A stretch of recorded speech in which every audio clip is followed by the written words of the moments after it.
Welcome to your Magnetic Purpose podcast, where human design meets astrology and tarot. I'm your host, Ashley Hood. Get ready to explore, evolve, and embrace your fullest potential. Welcome to a journey of self-discovery like no other. Hi, everybody. Welcome back. I'm Ashley. Welcome back to your Magnetic Purpose podcast. So, human design is the science of differentiation. This is what hooked me when I first discovered human design. I was like, well, I want to know what makes me different. I think most people do. And while I was studying human design and going really deep into it, I was also taking courses on astrology and tarot. And I started to realize how all of these things were really interconnected.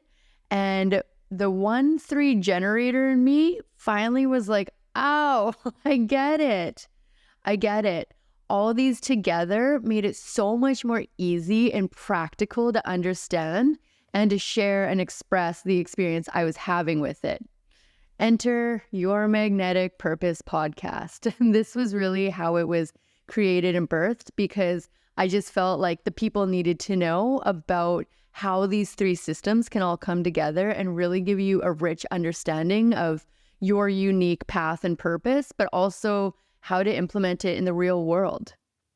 So I thought that I would kick this series off with speaking about the Manifestor in human design. The Manifestor is the initiator, so what better one to start with? So in human design, there's 5 main energy types, and these are the categories of people and how they are meant to live out their purpose with their energetic field around them or their aura. With the Manifestor being the great initiators, they are really here to be bold, to be leaders, to be present, and kick things off and get it going.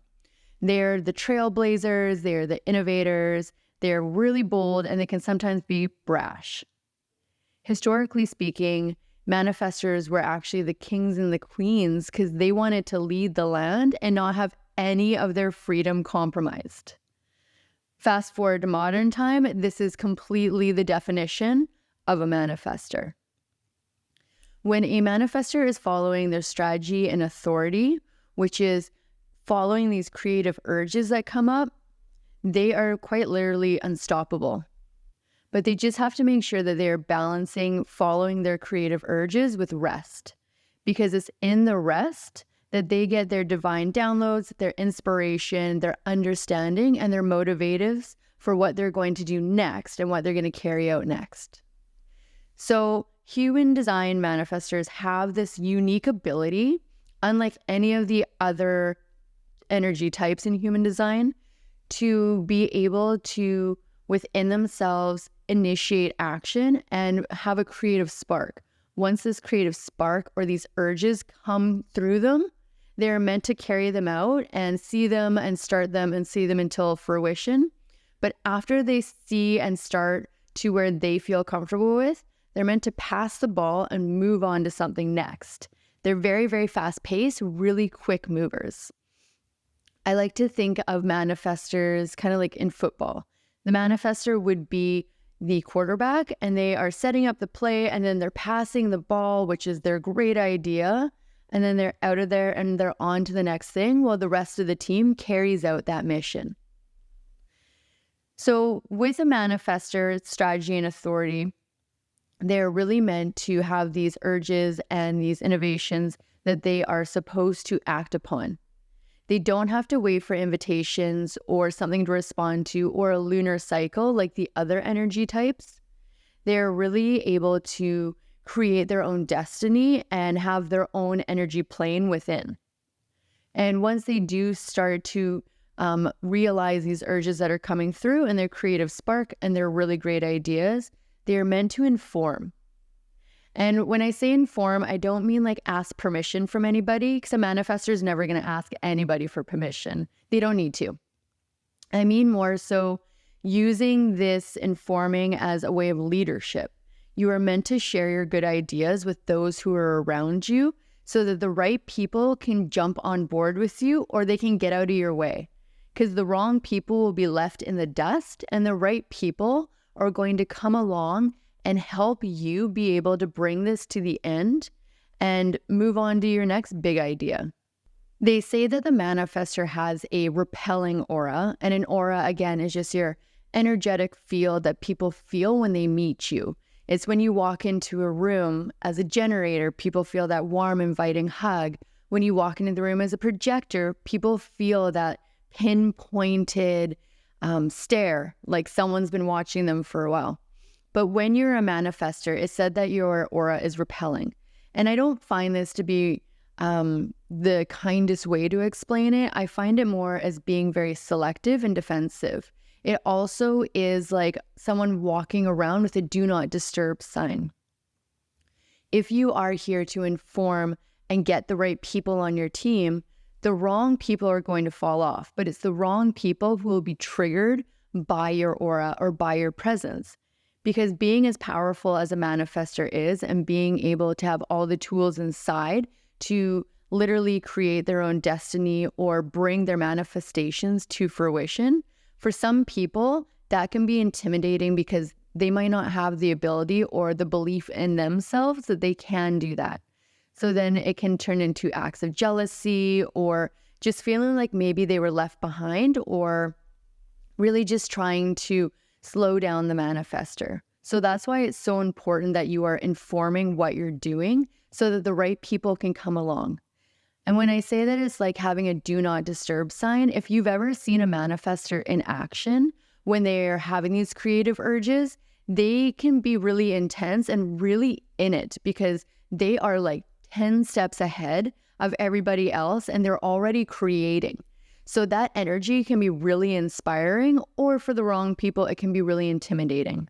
So that's why it's important to inform so that you can have the right people on your side. If you do have the wrong people on your side, you're going to feel a creative block. And for a manifestor, that is going to feel like anger, a really deep-seated anger. So you'll always know that you are on the wrong path or off of your path if you feel that deep sense of anger. You might need to circle back, have some conversations with some people, or maybe tie up some loose ends to break yourself from that energetic block so you can carry on. A manifestor's highest self is when they are at peace. So if you feel that deep sense of peace within, that means that you are on the right path, you are fully aligned. It is a huge green light from the universe to carry on. So when we bring it all together as a manifestor, you are here to inform your big ideas and act on all of your great ideas. You are here to be a trailblazer and a leader. You will know that you're on the right path when you're feeling that great sense of inner peace. And if you're feeling anger, you know that you need to circle back and have some conversations. It's really important that you follow your energetic rhythm of initiating, carrying on, doing your big idea, and then resting. Because if you don't take that time to rest, you're never going to get that big idea that can really move the mark and leave an impact like a manifestor is supposed to. So when I think about the manifestor and how magical they are and how much they can create and bring to life just by merely acting on their creative spark, it makes me think of their counterpart in tarot, the magician. So the magician card is the first card in the major arcana, and just like the manifestor, it is the initiator. In the traditional Rider-Waite-Smith-Coleman deck, you will see the magician standing at a table, and this table is often referred to as the field of intention. The magician is surrounded by the 4 suits from the tarot, and it has one hand pointed to the sky and the other pointed to the ground. And this is to represent as above, so below. It means that the magician is a divine channel that can pull this great wisdom from the heavens and bring it down into the physical plane. The magician is ruled by Mercury, and Mercury rules Gemini. Gemini is actually, the symbol means to bridge heaven and earth. So it's the same thing. It's bringing that great inner knowing from up above, that divine wisdom, and bringing it down onto the physical plane. The magician card also has some roses around it that shows all of the beauty that the magician is capable of creating.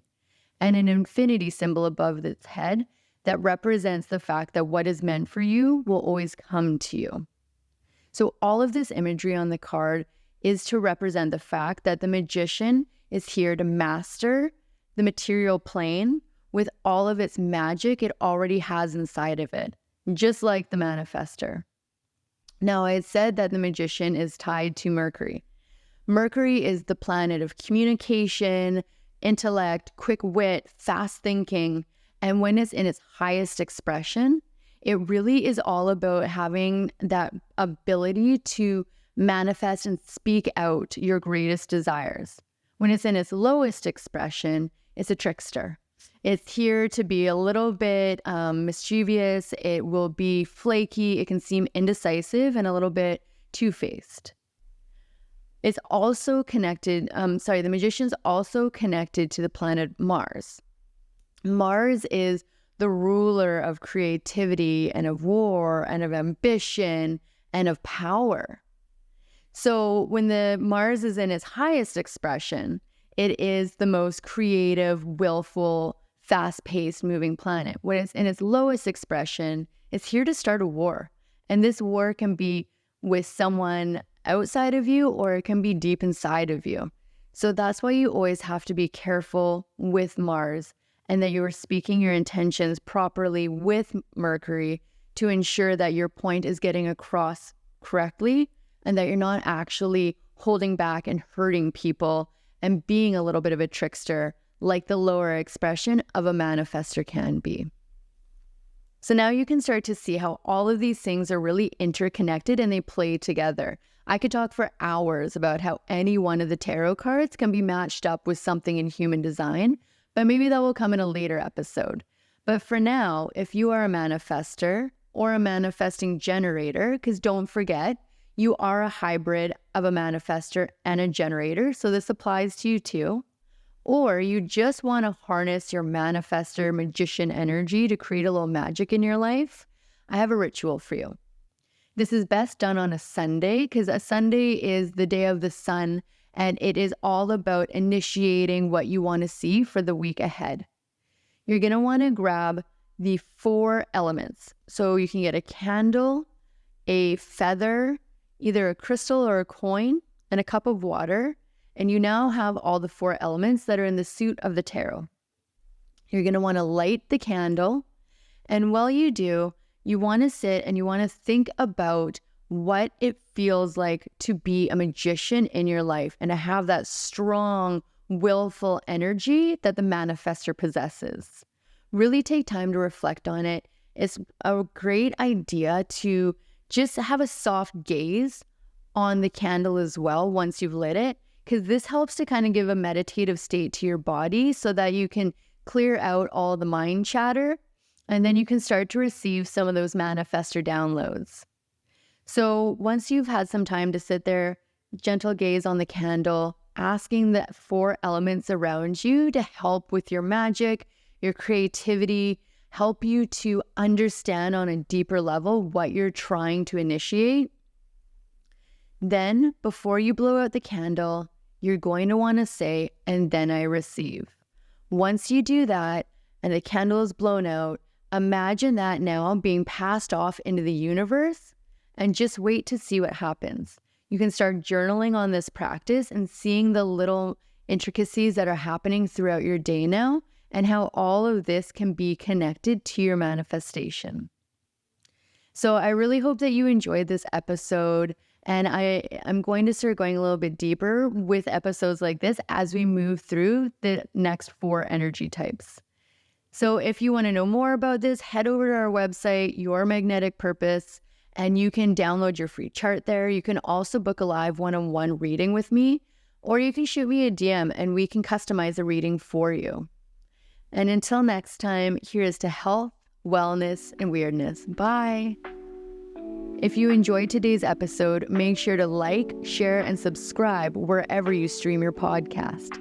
For more resources and tools to explore human design, tarot, and astrology, head over to yourmagneticpurpose.com and book a live one-on-one reading or download your free chart. Remember, The more that you align with your purpose, the more opportunities you attract.